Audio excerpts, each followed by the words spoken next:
Hey, y'all, welcome back to the podcast. Here with my boy Leo. I'm in California. He out in Illinois with two Americans in liberal states. And I want to ask you guys to like, share, and subscribe. If you find something entertaining or useful out of this content, please like, share, and subscribe. Help the channel grow. Share this content with someone you love, someone you hate. SJW, maybe the guy at the car wash. But anyway, today we want to come to you with a service announcement. We want to get everyone in America to get on board with the Joe Must Show hashtag. That's it. If you don't know what hashtags are, Google it. But right. Good. Some of our peers, some of the people in our age group still pretend like they don't know what hashtag. So, like I said, Ellerly, E-L-L-E-R-L-Y, Ellerly. We are part of the Ellerly community. That's right. But hey, we need y'all to go somewhere to your local computer or phone.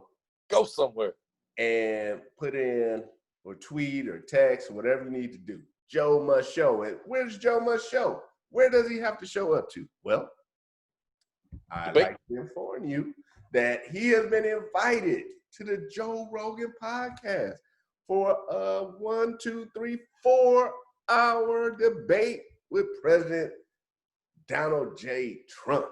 So, and Mr. Trump has already accepted. Oh, that's right.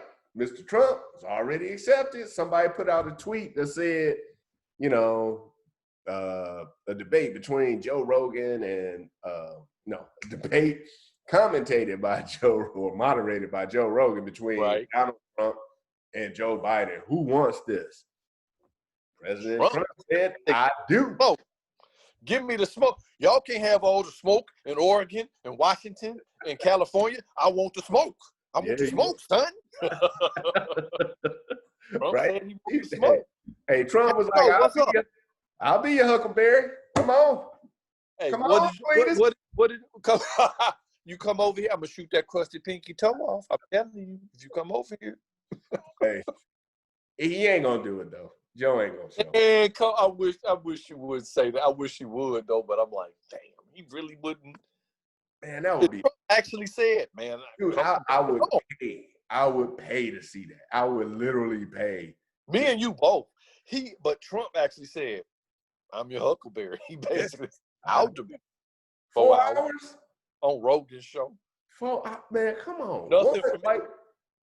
Dude, if anything's gonna get exposed, it's gonna get exposed in 4 hours. Yeah, that's for sure. You can't sit too long in church. That's why it's only 2 hours. Yeah, man. 2.1 hours in church. Yeah, that 1 minute. Man, you'll burn up in there. All them unconfessed sins you ain't going with. That's why church is only 2 hours. Yeah, and he said it'd just be otherwise those three. So you wouldn't have an audience. You wouldn't have. I guess you'll probably have Joe Rogan's fact checker checking people. There. I don't know. You get instantaneous BS check. Yeah. So that's one reason. That could be harmful for Trump. They got high-speed internet where Joe works because they checking your stuff on Joe Rogan's show. Immediately, that's with a J, people. Immediately, they checking your stuff. Whatever come out your mouth, people type in to see, oh, that's true, not BS. Oh, wow. That's right. So, wow. So Biden's people have said nothing about that. Nothing. Joe Biden around there trying to figure out what soundtrack to play at his next you are even at his next gathering, of like 25 people. You are evil. That one. Hey, but speaking of this subject of President Donald J. Trump. So there's a saying that I borrowed from a friend of mine a long time ago. And it goes like this. He Like, ruthless. ruthless. He ruthless. R-O-F-F, ruthless. So if you guys, hey, if you haven't liked, shared, or subscribed yet, what you waiting on? So if you guys, Same question of them. Question. You got to say it with the Negro stuff. Question. Like my dear. so if you haven't heard, Joe Biden went to some political rally, and there was like, I don't know, 20 people there, I guess. Stop, Dre, you evil. I'm serious. It might have been less. Only I mean, it wasn't a big. Might have been less. Did you say might have been less? Yeah. I'm serious. Like, serious. He was social distancing, man. Yeah, all over the country. Yeah. Fuck you, terrible with that. Yeah, all over the country. We staying safe. Stay your ass at home.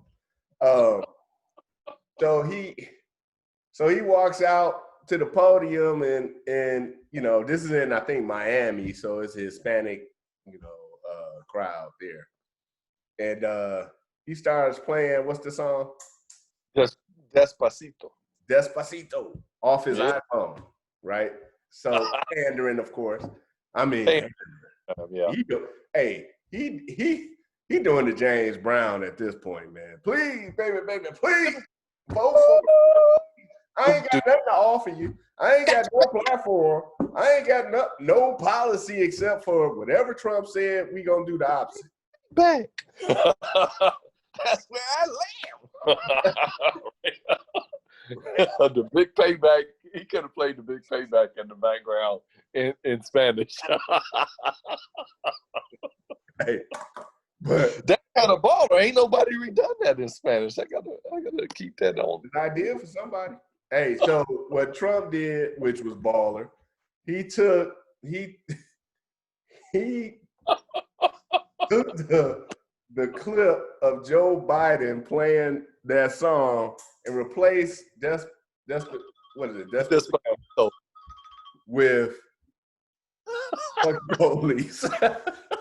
Just hearing you tell it again, I almost had to pee. Well, let me get this straight. Joe Biden came up in front of a Latino crowd of 25, if that, many people, and played Despacito. And then Trump camp took it, and Trump probably said, hey, get that fuck to the police song up there and play fuck the police over the Despacito song. That is baller. I'm like, I don't want to vote for neither of them, but I'm leaning. Man, that was he really played fuck the police over Joe Biden. Scandalous. And they say scandalous. He ruthless. Man, so of course, people on the left don't have a sense of humor. So they got all, you know, they start breaking out knives and, you know, this ain't fair. The people on the left don't have a sense of humor. This ain't fair. He's trying to make it seem like Joe Biden is saying fuck the police. That's why it's funny. Because, you know, the Democratic Party are like anti-police force. All these Democratic cities want to defund or get rid of the police. Why don't they try getting rid of criminals? Stop. This show is officially over. He said, why don't they defund criminals? Defund the criminals. Well, Mr. Davis, I don't think you could do that. That would mean you'd have to stop buying stuff. That ain't it. That's not it. All right. Hey, but yeah, it ain't gonna happen. The Joe show, they can't do it. They take him up though, man. I just wish his people were like, well, what are the rules of engagement? Forward, but yeah, you're right. They ain't well. That would be all. They got too much to lose. Joe Biden got 48 years of dirt. They can. What'd you call him, Joe? Did you just in a roundabout way call him Joe Dirt? Joe Dirt. You can take all the credit for that. Joe Dirt. Joe Dirt. Joe Dirt. That's pretty good. Hey, hashtag Joe Dirt. Stop, man. Hashtag Joe Dirt. You know these people, Secret Service protection, they're going to kill us both. Hey, the Biden camp don't want no smoke. So what they do, instead of saying no, they get their, media friends to attack Joe Rogan. Right. That's so absurd, man. Why attack the moderator? Because the people they talking to don't listen to Joe Rogan, so they won't know that what they're saying is a bunch of BS. Joe Rogan is white with a bald head. They put his face up and say he's a white, a white right wing guy. And they're like, yep, of course. Because why? Because their friend, Miss White Fragility, Robin DiAngelo, is telling everybody that if you're born white, you're a racist. I don't believe you can that. do about it. I'm sorry. Nothing you can do about it, man. That if you're born white, you're a racist. Nothing you can do. There's no agency involved. Right. Don't that sound racist to say? Oops, we can't say that. Being exposed to racists for being racist. Man, come on, man. Yeah. I thought we went over this before we started. We rehearsed it. Yeah, man, these people so damn deaf. They so thirsty for votes, man. Because all they want is power. And the way they getting power from people who look like me and you is to play that racism card. Now, Andre ain't never said racism don't exist. Andre ain't never said there's no racist. And Leo ain't never said it either. But Andre will say it all the day long. Racism is used as a political tool. It's a protection racket. And if you don't know that, you need to investigate that. You don't know, now you know. You heard it. It's a racket. Yeah, I'll leave a few links to a few books in the description that will point that out to you plain as day. Man, people like, share, subscribe, share, like, and subscribe. Do that. So, Joe Must Show probably ain't gonna happen, but what might happen, and I don't think they can stop this, is the orange guy, Trump, can do the podcast with Joe Rogan by himself. Oh, wow. I didn't even think of that. That's a good one. Just like an interview kind of thing. Oh, wow. That would, man, that's worth some votes. It gets something. It gets something on the table. Put it like that. I mean, come on, man. 4 hours, you ain't get that. Like, Mr. President, you have 30 seconds to respond to the question. Right. Peace in the Middle East. How do we accomplish it? Man, did you just hear? We got Israelis to sign 2 agreements with 2 countries we've been fighting for. Like, wow. Listening to the mainstream radio. Yeah. Is that what you say, Mr. Dre? The radio? Me and Sarah was gathered around the family hearth, trying to listen to the radio. So, hey, I gotta put it out there. I'm a fan of the truth.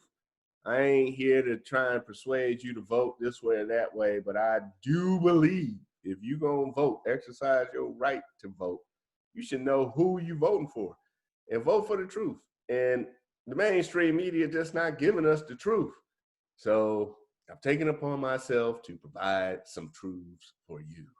And got the description below. There's a few books in there I'll put there, but just check out the podcast because we often quote books written in the 1800s to give you some facts about what happened back then, pre-Civil War, post-Civil War. Not, I'm not very interested in books written in 2010 about what happened in, 1718, when I can find a book that was written in 1720 to tell me what happened in 1718.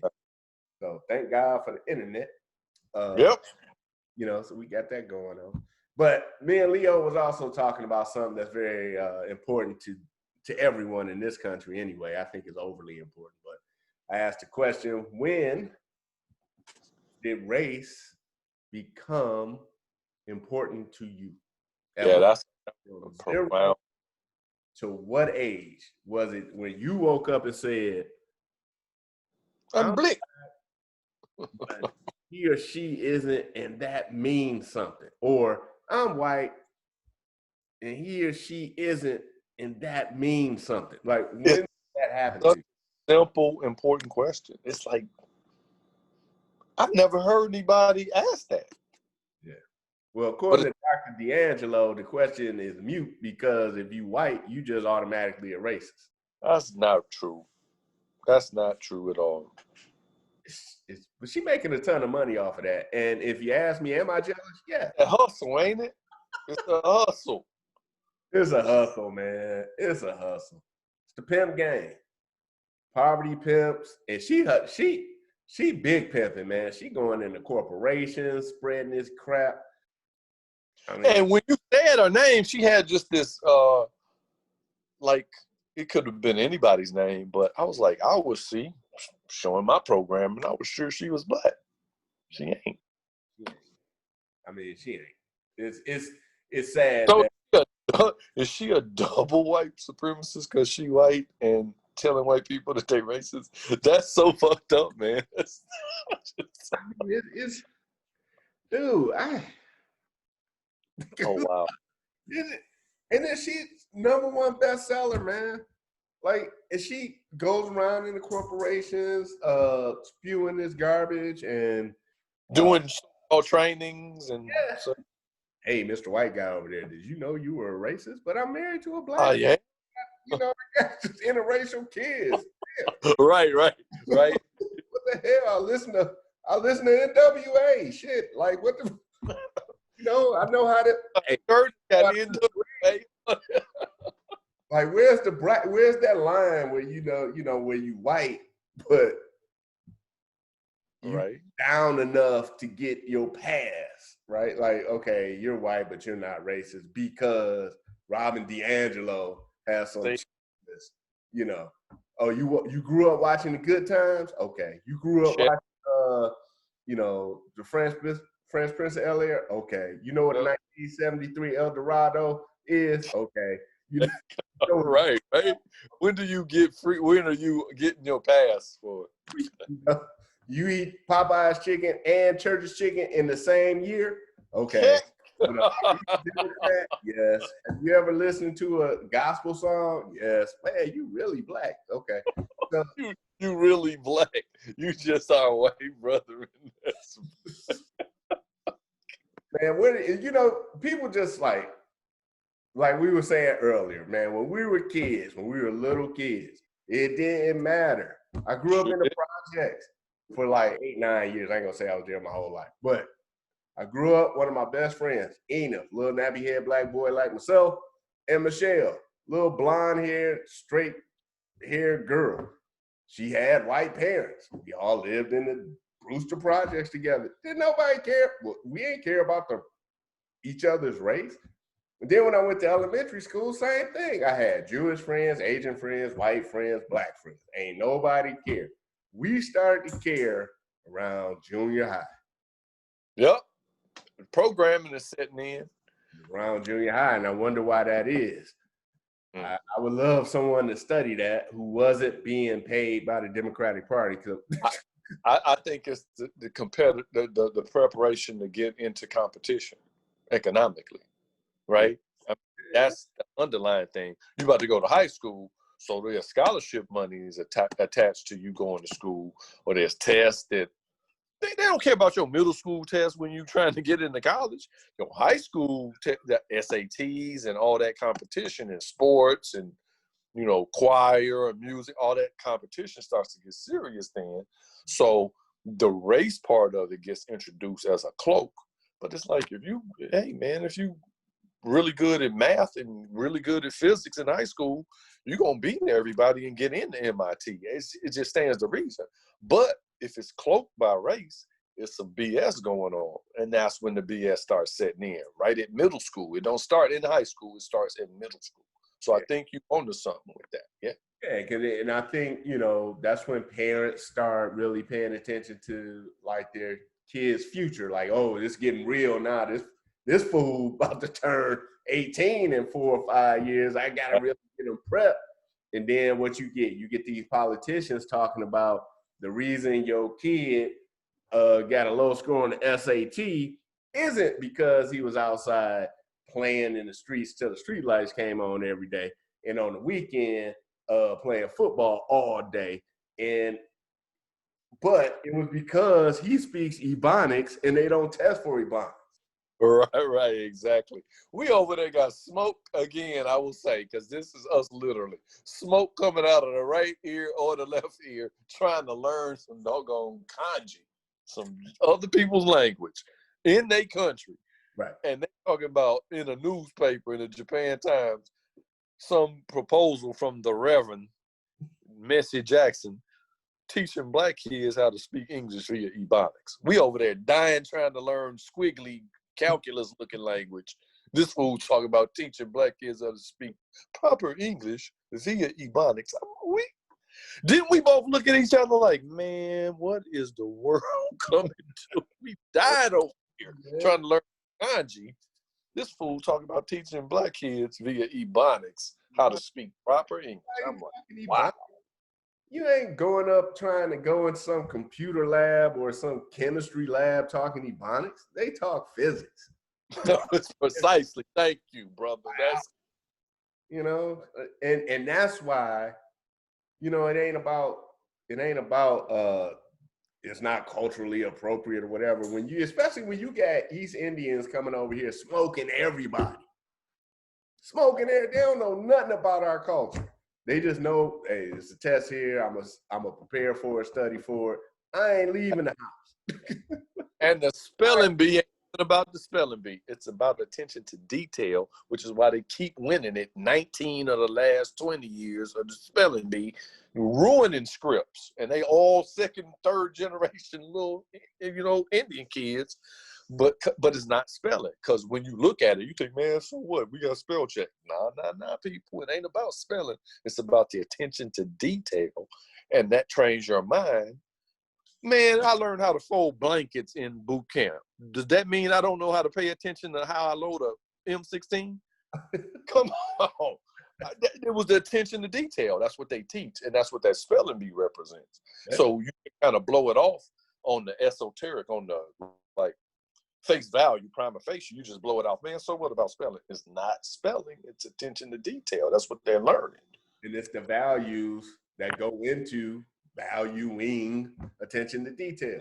So it ain't about being East Indian or white or black. It's about the values you have.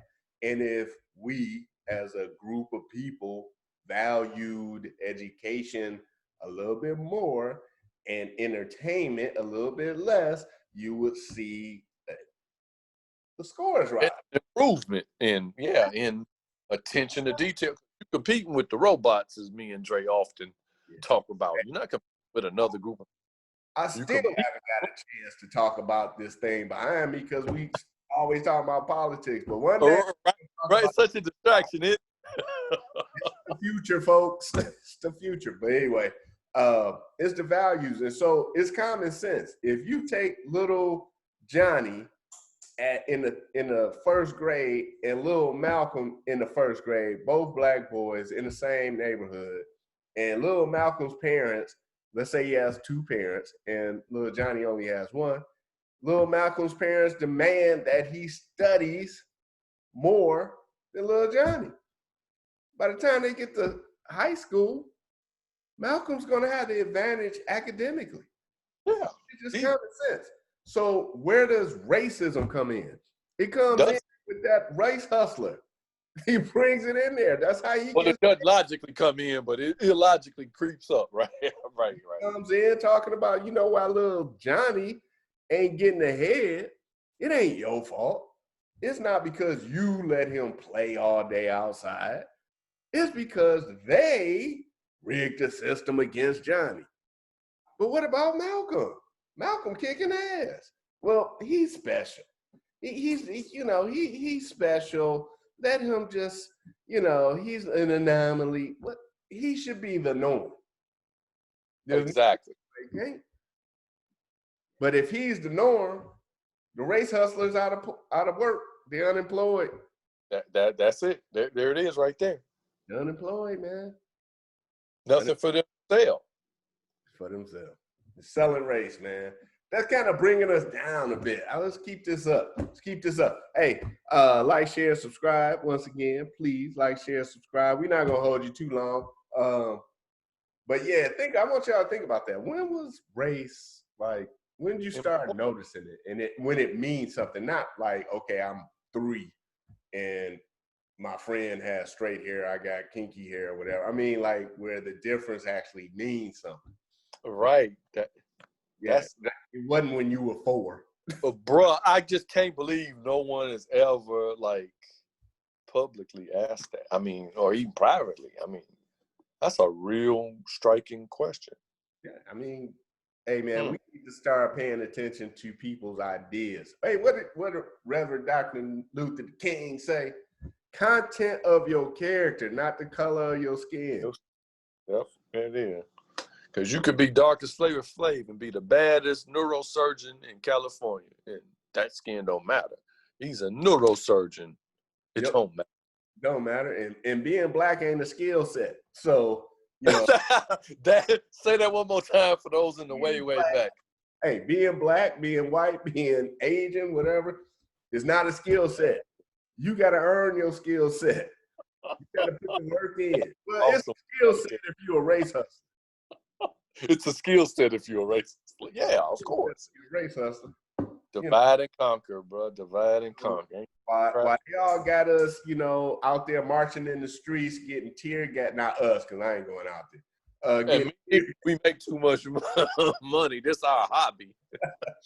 Yeah. While they getting tear gassed and coughing all over everybody in the pandemic, meanwhile, the future is staring at you behind me. You got AI and automation creeping up behind you, and those politicians ain't got nothing to say about it. Meanwhile, over at the Walmart, there's 9 robotic check-in stations, meaning they didn't have to hire 27 people. Mm-hmm. Ta-da. Didn't notice. Hey, how many people did it take to make a car in like 1950? A lot less than it does now, right? Exactly. Just under their nose, they missing it, man. Like look over here, racism. You need right there. Meanwhile, pockets. Pockets, man. Your money is dwindling, and your opportunity to make money is floating away because skills. I mean, we can't keep up with this stuff, man. It's really difficult for the average person to keep up with the change in time, the change in automation and AI. People just getting, it's a real that affects everybody. White, black, kumbaya, white person or racist white person, or a Farrakhan follower, or I don't know. A robot don't care what color you are. They putting you out of business. Whatever. Like you got to ask yourself, will an algorithm or a robot cost me my job? And if the answer immediately comes up, hey, you need to get a new profession, man. Because even some surgeons get put out of business. Repetitive surgeries, like surgeries, the robots, they call them the Da Vinci robot that's been out for like 10, 15 years now. Man, there's certain doctors with $500,000 worth of medical education that's about to be out of jobs because that's all they were knee surgeons. And these people have figured out how to make a robot that can operate on the knee efficiently and do the same thing these doctors were doing. So if you in another job or career category that a robot or algorithm can replace, you need to get a new career. Yeah. I mean, and if you want to know what's safe, anything the safest, negotiations with contracts. Government. Yeah, negotiation with contracts. Things you do with your hands, electrician, plumber, landscape artists, I guess, chiropractors, art, anything you do with your hand, creative stuff, if you're a musician, but then like that slice of the pie is real thin now. Right. Sell it yourself, even though there's not, you can put out music, but you got so much competition out there. But right. Anything that's repetitive and expensive, they coming for you first, man. That's one. They already. It's like 3 years ago. I read an article where this was in China though. They were doing root canals. Robots was doing root canals. Yes. So if it's a surgery that, just think about it. If you have to do step A through Z every single time to complete the surgery, a robot's gonna do it. Robot's gonna get that, Just think it. I just went to the doctor the other day to get a checkup. There was nothing he told me that I didn't already know because it's on the internet. Right. I was like, all right, I got to take some blood tests just to get the physicals going. And this person had $1 million education. It's so right. So I don't want to scare everybody. I just want to make everyone aware that there's more important things out there than what politics is the mix of scare and aware. Scaring. We're scaring you. Yeah. Scare awareing you. Yeah. It's I think the election coming up in November is very important, but the earth is not going to end if Trump wins or if Biden wins, right? You're going to have to take care of yourself and your family, and it's time for, if you're going to be into politics, I think maybe you should demand more of your politicians in the realm of jobs in the future. Like, what's coming up? How will your kids be able to support themselves? Right. I can go down the whole rabbit hole with that one, where some people, believe with this universal basic income thing, you're not. So everybody just have to depend on the government while the robots are working. But I don't know if we'll live to see that day. But if you follow that road, if your physical labor or your labor is worth next to nothing, and you basically sitting at home where you gotta eat, and what do you do? Yeah, you do. But for now, until that day comes, keep your eye on your money. This racism stuff, everybody you don't know is a racist, is BS. Don't listen to it. Love the people you know, and just be good. Act as an economic entity in an economic system. That's basically really what always scare you into thinking that every white person you don't know is a racist. And if you white, don't let nobody tell you that you can't help but be a racist. It's just dumb. You gotta have some common sense. You gotta have some agency. And with that, I think we can let this one go. But please like, share, subscribe. Check out some other videos. They're a little shorter, some are a little longer. Talk about the 1619 project, which was pretty good. And Leo, okay, I thought you just left. Nope. Nah. In the future, we're gonna talk about this picture behind me, because basically that's why I started this podcast, and I still haven't talked about it. And we ain't even got to. It takes a while to get to. Hey, remember for the super nerds out there, like in Lord of the Rings, what the Ent said? Anything worth saying takes a long time to say. We just taking a long time. It's taking us a while to get to it. Hey, hashtag Joe Must Show, right? He ain't. He ain't. But you said, what he ain't.